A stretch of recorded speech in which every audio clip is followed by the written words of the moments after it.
Қайырлы күн, каналыма қош келдіңіздер. Бүгін сіздерге 5-ші бөлімін қысқаша баяндап беремін. Мелиса мен Онур ас ішіп отырған кезде бір-біріне мақтау айтып бастайды. Мелиса Онурға сен тура бұрынғыдайсың, бәрін ішінде сақтайсың, ешнәрсені ашып айтпайсың дейді. Сол кезде Онур Мелисаға тура солай, сен тура бұрынғыдайсың, батылсың, сезіміңді ашық айтудан ұялмайсың дегенде Мелиса естімегендей болып жаныңа отырайын дейді. Жанына отырған кезде Онур қашқақтап жаңағы айтқан мақтауын айтқысы келмей қалады. Кешкісін Онур бөлмесінде телефонымен сөйлесіп жатады. Сол сәтте Онурдың есігінің қоңырауы соғылады. Онур барып есікті ашып қараса, қақ алдында Мелиса тұрады. Мелиса өтірік мас күйінде есікте қисалаң етіп ішке қарай кіреді. Бірақ Мелиса сау болып тұрған еді, есін толықтай білетін, бірақ Онурға мас адамның кейпінде тұратын. Онурға мен сені бұрынғыдай жақсы көремін, мен сені есімнен ешқашан шығармағанмын деген сияқты тәтті сөздерін айтып, Онурдың көңілін өзіне аудартқысы келеді және Онурға қарай жабысады. Онур да оны денесін ұстап тұрып, Мелисаға бұл біздің қателік болады, бұны жасамағанымыз дұрыс деп Мелисадан ары қарай кетіп қалады. Сол сәтте Мелиса көзін бір айналдырып, өтірік мас болып Онурдың артына жүгіріп барады және оған қарай құшақтап, тағы да тәтті сөздерін айтып, оның есін өзіне қарай кетіргісі келеді. Мен сені бұрынғыдай сүйемін, мен сені ұмытқан жоқпын деген сияқты тәтті сөздерін айтады. Онурдың да есі кетіп бастайды, бірақ балаларын ойлағандай болу керек. Онур оған жоқ дейді және такси шақырып береді. Және ол Нью-Йоркта болған жағдай еді. Соның бәрін Мелиса Айселге айтып беріп жатады. Айсел онда біздің жеңіске жетуімізге аз қалыпты деп мәз болып отырады. Онур мен Шебнем сол сәтте таңғы ас ішіп отырған еді. Онур қатты ойға беріліп кеткен. Оны көрген Шебнем Онурға қарап, саған не болып жүр, сені не мазалап жүр дейді. Сонда Онур айтады, көп жұмыс істеп шаршап жүрмін дейді. Сол сәтте Шебнем Онурға айтады, сенің миыңа кіріп көргім келеді және сені шаршатып жүрген барлық ойларды қуып шыққым келеді дейді. Екеуі бір-біріне қарап мәз болып отырады. Ал мына жерде Онур бір адамдармен сөйлесіп тұрады. Сол сәтте Шебнемнің телефонына хабарлама келеді. Ол Месуттан еді. Түскі сағат 2 деген сұрақ белгісі келеді. Шебнем қарап ойланып тұрады. Айсел мен Мелиса әлі де сөйлесіп отырған еді. Мелиса Айселге өзінің жоспарлары туралы айтып отырған кезде Айселдің есіне Онурды күтіп алу кешіндегі бір жайт есіне түсіп кетеді. Ол жерде жуынатын бөлмеде бір әйелдердің Шебнемді мақтап, Айселді жамандап жатқанын естіп қалады. Айселдің мақсаты Шебнемнің көзін құртып, Мелисаны келін қылу еді. Мелиса Айселдің айтқан сөзінен шықпайтын, ал Шебнем болса өзінің айтқанымен жүретін еді. Шебнем үйінде ойланып отырады.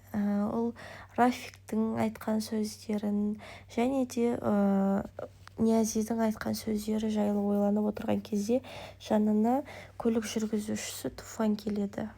Шебнем Туфанға қарап, сен ескі қалашықтағы Онурдың айтқан затын алып келдің бе дейді. Сол сәтте Туфан, кешіріңіз Шебнем ханым, мен ұмытып кетіппін дегенде, Шебнем, Онур енді сені жазалайды ғой деген сияқты сөздер айтып жатады. Сені ақтап алудың бір жолын табу керек дейді. Сол сәтте Туфан, рас айтасыз ба, мен ақтап аласыз ба деп сұрайды. Сол кезде Шебнем қулығын қосып, сен ескі қалашыққа тура мен кеш жасаған күні бардың деп кім сұраса да айтасың дейді. Сол жерде Туфан келіседі. Екеуі сөйлесіп тұрғанда Месут пен Рохо келеді. Барлығы амандасып жатады. Шебнем мен Туфанның әңгімесіне кірісіп кеткен Месут ескі қалашық жайлы әңгіме болып жатқанын естіп қалады және Туфаннан кімнің көлігімен бардың дейді. Сол сәтте Шебнем әрине менің көлігіммен барды, ол отырғышты өзінің ыңғайына келтіріп өзгертіп тастапты деп айтады. Шебнем мен Онур хауыздың жанында сөйлесіп отырады және Шебнем Онурға, сіз менің мектебіме барып іздепсіз дейді. Сіз оны қайдан білесіз деп Шебнемге Месут сұрақ қойғанда, телефон арқылы хабарласты деп айтады. Бірақ ең қызығы, мен сіз туралы ешқандай да мектептен дерек таппадым дейді. мен ол кезде мектептен демалыс алғанмын, мүмкін сіз сол кезде барып қалған шығарсыз дейді. Шебнем өзінің сол сәтте өткен өмірі жайлы ойлап кетеді. Ол анасына қуанышты жаңалығын айтуға асық болып, кешкі ас әзірлеп жүреді.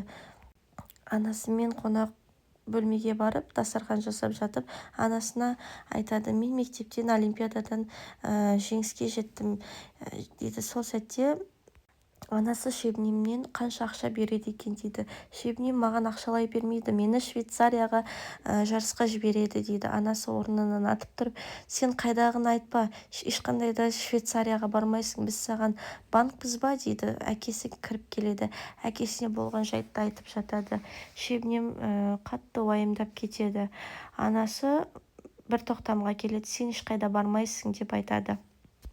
Шебнемнің көңіл күйі түсіп кетіп, әкесіне қиыла көзімен қарайды. Сол сәтте әкесі де анасына қосылғандай түр танытып, бар деп үйден шығарып жібереді. Шебнем дүкенінен нан алуға шығып кетеді. Сол сәтте Ниязи оны көріп қалады.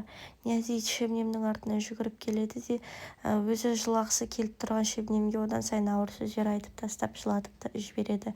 Ата-анаңа обал, сендей баласы бар, ата-анаң сені жақсы көрмейді деген ауыр сөздер айтады. Шебнем ойға шомып отырған кезде оған Месут мырза: сіз қазір қаншалықты қажырлы қайратты болсаңыз да, ішіңіздегі бақытсыз балалық шақты мен көріп отырмын деген сияқты әңгімелер айтады. Шебнем орнынан тұрып үйге қарай: мен басқа сусын жасауға кеттім деп үйіне қарай кіріп кетеді.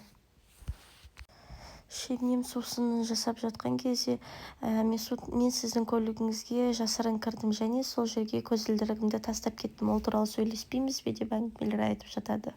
Шебнем: ол туралы жаңа сөйлестік қой, біз туралы бәрі білгісі келеді, сіз де солардың қатарындасыз деп айтып жатады. Шебнем Месутқа: Онур айтқандай, Ниязи бізге ешқандай қатысы жоқ дейді. Сол сәтте Месут Шебнемге қарап: Онур мырзаға қатысы болмаса да сізге қатысы болуы мүмкін, себебі екеуіңіз де Измирденсіздер деп айтады. Шебнем біртүрлі болып қалады да артқа қарай айналып кетіп бара жатқан кезде оның бас айналып кетеді. Оны көріп Месут Шебнем құлап қалмау үшін жанына дереу жүгіріп келеді. Шебнем құлап бара жатқанда Месуттың көзіне тіке қарап қалады. Екеуі біраз қарап тұрғанда Месут Шебнемге айтады: мен сізді тұрғызып диванға жатқызайын дейді. Шебнем де келіседі. Екеуі диванға қарай кетіп бара жатады. Месут Шебнемді диванға жатқызады да: сіздің қызметшіңізді шақырайын дейді. Шебнем: жақсы болатын еді дейді. Осымен бүгінгі сериал бітеді. Менің каналыма тіркеліп кетіңіздер. Рахмет.